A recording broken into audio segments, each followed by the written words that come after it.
Ya, selamat siang rekan-rekan semua. Eh, kita lanjutkan sesi berikutnya tentang talent management system ya, designing talent management system. Nah, mungkin jadi saya berharap nanti di sini kita bisa sedikit sharing juga, karena kita bicara talent berarti kita bicara keunggulan ya. Jadi kita bicara keunggulan. Nah, jadi kalau saya sih paling senang kita ngelihatnya dari keunggulan perusahaannya dulu. Kita awali dengan fenomena talent war ini sangat dirasakan ya, terutama di medio akhir 2020 kemarin sebelum corona ya, sempat highly talent war itu terjadi. Memang kita sekarang masuknya di era human capital yang mungkin sering dengar juga. Human capital itu it's mean that kapitalisasinya ada di human gitu. Kapitalisasinya ada di human, bukan lagi di mesin, bukan lagi di tanah gitu ya. Di era-era sebelumnya tuh di mesin atau di tanah.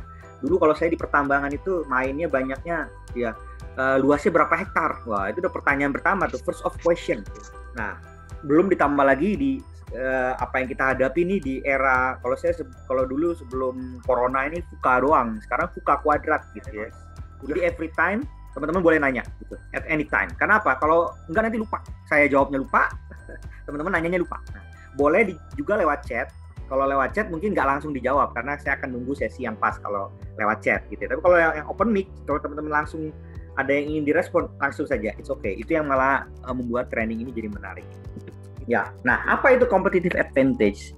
Saya ngebagi di sini jadi 6 yang dimaksud dengan competitive advantage. Bahwa mewujudkan talentnya berarti mah harus seiring dengan keunggulannya. Artinya apa? Talent itu akan menciptakan ini nih gitu ya, akan menciptakan productivity gitu ya.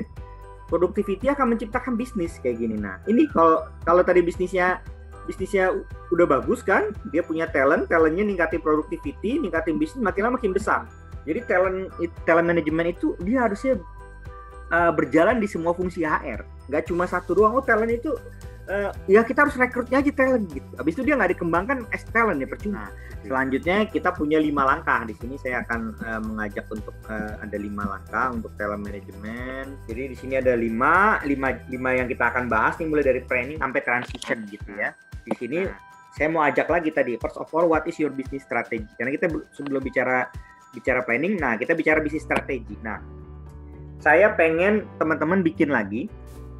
Tadi sudah nyebutin keunggulannya apa, terus sebutin juga abis itu strateginya apa, terus abis itu kalau udah strateginya apa tuliskan apa.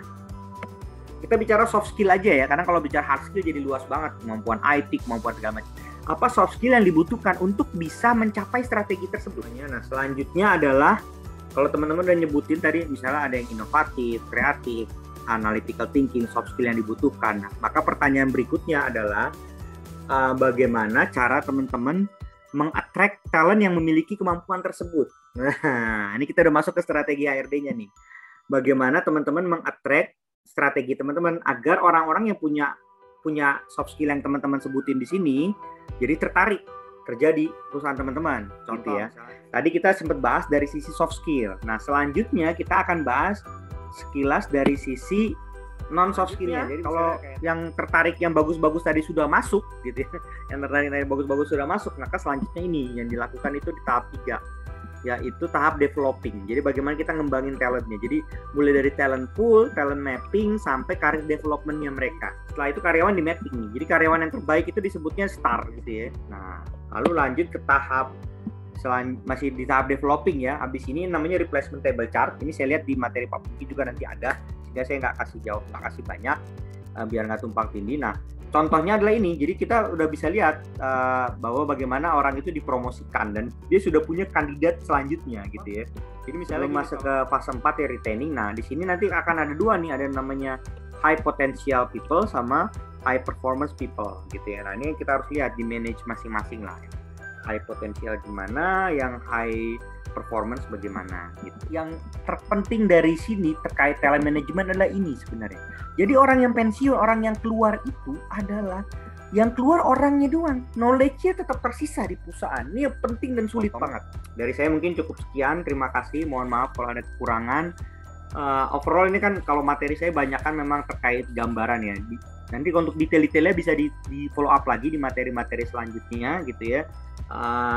Jangan lupa besok itu nanti kita masih ada sesi dan juga terakhirnya ujian gitu ya.